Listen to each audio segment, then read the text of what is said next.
مسکرائیے، ابھی موقع ہے، کیونکہ تھوڑی ہی دیر میں ماحول بدلنے والا ہے، اور جب ماحول بدلتا ہے تو کہانیاں صرف سنی نہیں جاتے ہیں، محسوس بھی کی جاتی ہیں۔ آج کی کہانی کا آغاز کرتے ہیں۔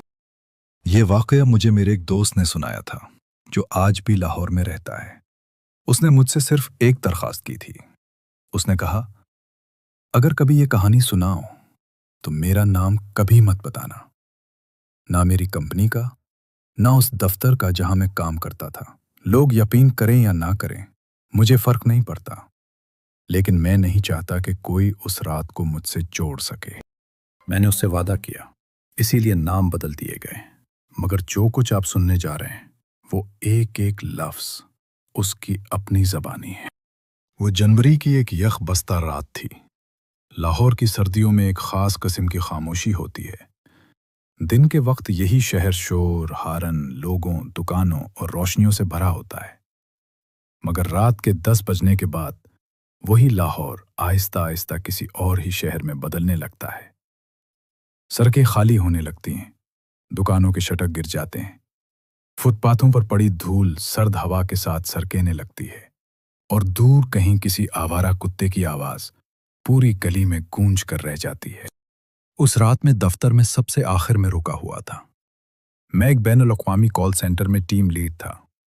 رات کی شفٹ، غیر ملکی کلائنٹس، مسلسل کالز، رپورٹس، اور وہ گھنٹے جب باقی شہر اپنے بستروں میں جا چکا ہوتا ہے مگر آپ کسی اجنبی ملک کے مسئلے حل کر رہے ہوتے ہیں۔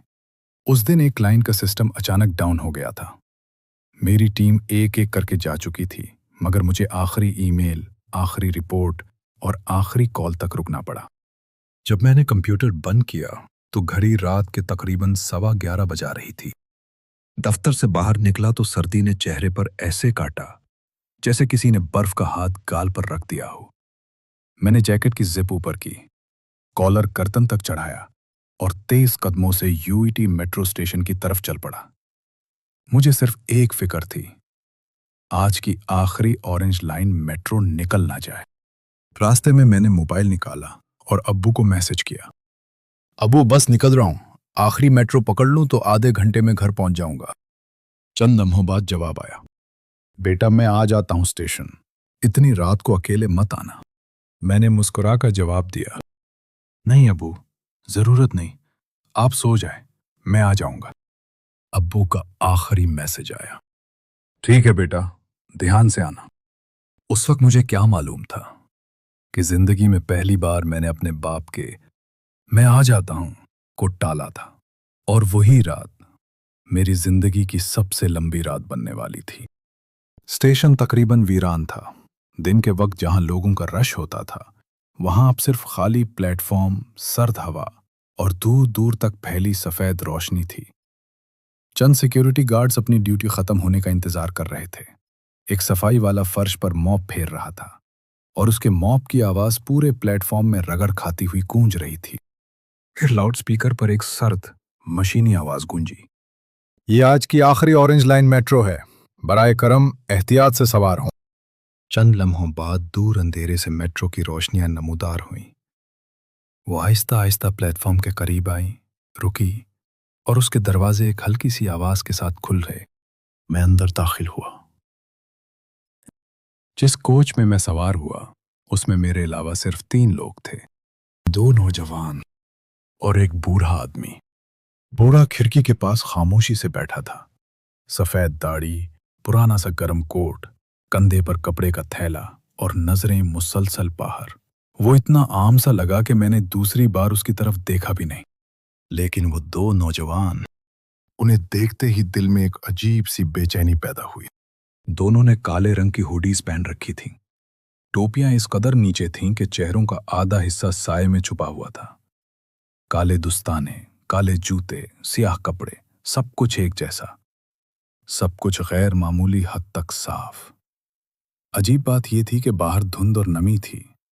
میں خود اسٹیشن تک آتے ہوئے سرد ہوا اور ہلکی نمی سے بھیگ چکا تھا، مگر ان کے کپڑوں پر نہ دھند کا اثر تھا، نہ گرد کا نشان، نہ بارش کا کوئی قطرہ۔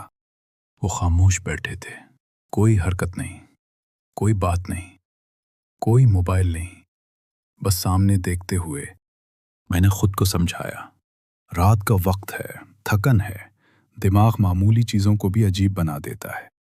میٹرو نے دروازے بند کیے، ایک ہلکا سا جھٹکا محسوس ہوا اور ہم اسٹیشن سے روانہ ہو گئے۔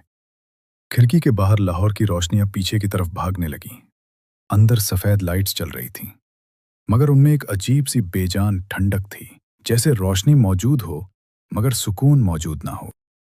میں نے موبائل نکالا اور گھر میسج کیا، آخری میٹرو میں بیٹھ گیا ہوں، آدھے گھنٹے میں پہنچ جاؤں گا۔ پیغام بھیجنے کے بعد میں نے فون جیب میں رکھ دیا۔ چند لمحوں تک سب کچھ معمول کے مطابق رہا۔ میٹرو پٹریوں پر اپنی رفتار سے چل رہی تھی، ہر اسٹیشن آتا، دروازے کھلتے، سرد ہوا اندر آتی، مگر کوئی سوار نہیں ہوتا، کوئی اترتا بھی نہیں، صرف وہی 4 لوگ تھے۔ میں، وہ 2 کالے کپڑوں والے نوجوان اور وہ بوڑھا آدمی جو ابھی تک کھڑکی سے باہر دیکھ رہا تھا۔ میری نظر بار بار ان دونوں نوجوانوں پر جا رہی تھی۔ ان کے چہرے صاف نظر نہیں آ رہے تھے، مگر ان کی موجودگی ہی کچھ ایسی تھی کہ انسان چاہ کر بھی نظر انداز نہ کر سکے۔ ان کے بیٹھنے کا انداز، ان کی خاموشی، ان کے کپڑوں کی یکسانیت، سب کچھ ایسا لگتا تھا جیسے وہ عام مسافر نہیں، کسی اور ہی جگہ سے آئے ہوں۔ ایک لمحے کے لیے میٹرو کی لائٹ ہلکی سی جھپکی، صرف ایک لمحہ، اور اس ایک لمحے میں مجھے لگا جیسے ان دونوں کے چہرے بالکل سفید تھے، بے رنگ، بے تاثر۔ میں نے فوراً آ کے جھپکی۔ روشنی نارمل ہو چکی تھی، وہ دونوں ویسے ہی بیٹھے تھے۔ میں نے گہری سانس لی اور کھڑکی کی طرف دیکھنے لگا۔ میٹرو ایک تاریک حصے سے گزری تو کھڑکی کا شیشہ آئینے جیسا ہو گیا۔